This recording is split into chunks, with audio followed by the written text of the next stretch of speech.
Silver Beach, Washington. A quiet place where the sea meets the pines and the fog rolls in thicker than secrets. Nowadays, it's just driftwood, gulls, and the echo of what once was. But back in the 1940s, oh, it was alive. And at the heart of it all stood the Silver Beach Dance Hall. They built it in 1937, right on the edge of the bay. 2 stories of timber, all polished floors and wide glass windows that faced the sea. On summer nights, it glowed like a lighthouse.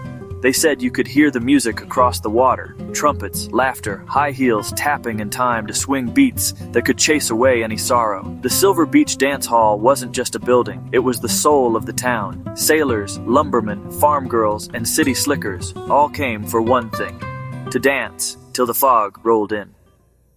Every Saturday, the house band, Benny Harper and the Seaside Swingers, would strike up around 8. Trumpet, bass, clarinet, drums.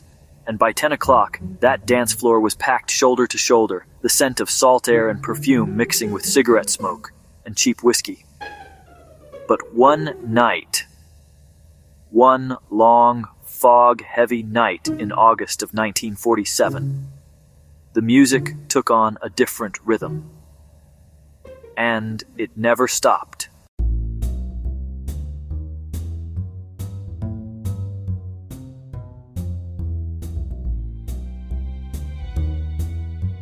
There's a story locals still whisper. They call it the night the music wouldn't die. It started like any other Saturday. The fog rolled in early that evening, thicker than a wool blanket. The fishermen said it wasn't natural. Even the gulls went quiet. But inside the dance hall, nobody cared. The band was hot, the beer was cold, and Benny Harper had just brought in a new singer, a young woman named Clara Vale. Clara wasn't local. She'd come from Spokane, chasing dreams of jazz records and bright lights. Her voice was pure smoke, the kind that clings to your soul. When she sang Blue Moon, even the drunks shut up. Men fell in love, women swayed, and for a few hours, time itself seemed to stand still. Until midnight. Music cuts, wind rises, waves crash harder. That's when the lights flickered. Once, twice, then out. The band stopped playing. Folks laughed, thought it was a breaker.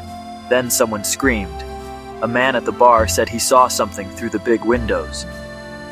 A dark figure, standing out on the pier, watching the hall. When the fog thinned, it vanished. Moments later, the doors swung open. No one stood there, but the fog rolled in like it had a mind of its own, filling the room from floor to ceiling. Then, without a soul touching it, the band began to play again, the instruments on their own. The trumpet cried, the drums pounded, the piano keys danced under invisible hands. Clara Vale, the singer, stepped forward, but no sound came from her mouth. Just a look of sheer terror. That's the last thing anyone remembers clearly.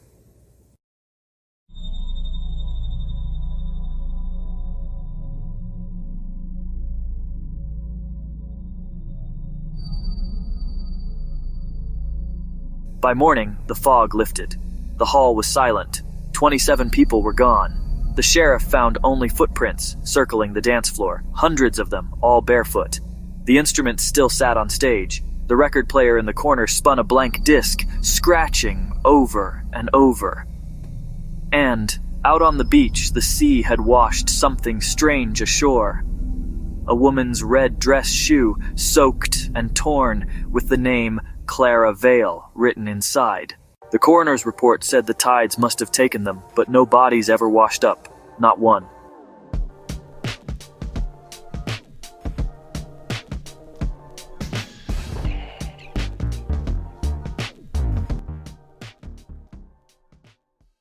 After that night, the hall stood empty, windows shattered, floor warped with salt. Locals said if you walked by on a foggy evening, you could still hear the faint hum of swing music, sometimes even laughter, or a woman's voice humming Blue Moon. Some claimed they saw dancing silhouettes through the mist, spinning slowly over and over, like a record stuck in time. In the 1960s, a developer tried to reopen it as a beach bar. They lasted 3 nights. Patrons complained of hearing music in the walls, glasses sliding off the counter, cold hands brushing their shoulders. Then one morning, the bartender found the jukebox playing on its own, a 78 RPM record that hadn't worked in decades, spinning out the same tune Clara sang the night she vanished. They boarded the place up for good. Fast forward to now. I drove down there myself. Silver Beach, just outside Bellingham. Fast forward to now. I drove down there myself. Silver Beach, just outside Bellingham. There's not much left. A cracked foundation, a rusted weather vane, and the old sign half buried in the sand. Silver Beach Dance Hall, swing nights every Saturday. Locals still talk about it though.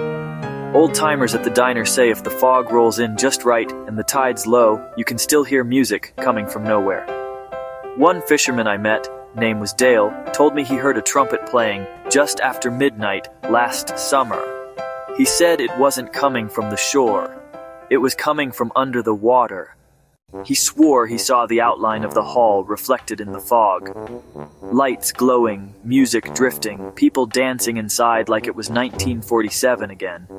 I asked him if he went closer. He just stared at the floor and said, "You don't interrupt the dead when they're having a good time."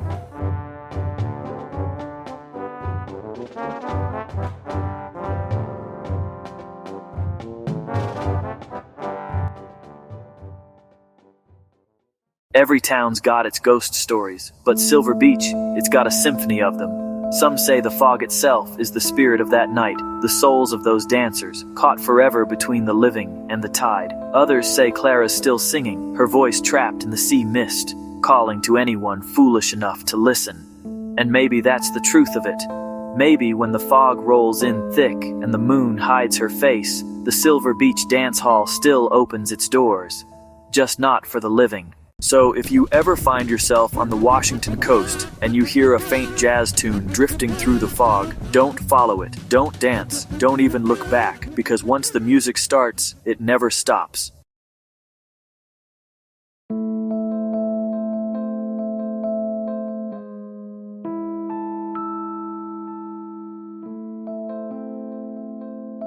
Thanks for dancing through another twisted history with me. If this tale gave you chills or made you want to check your windows before bed, give that video a thumbs up and subscribe before the fog rolls back in. 'Cause around here, history's got a heartbeat, and it still keeps time.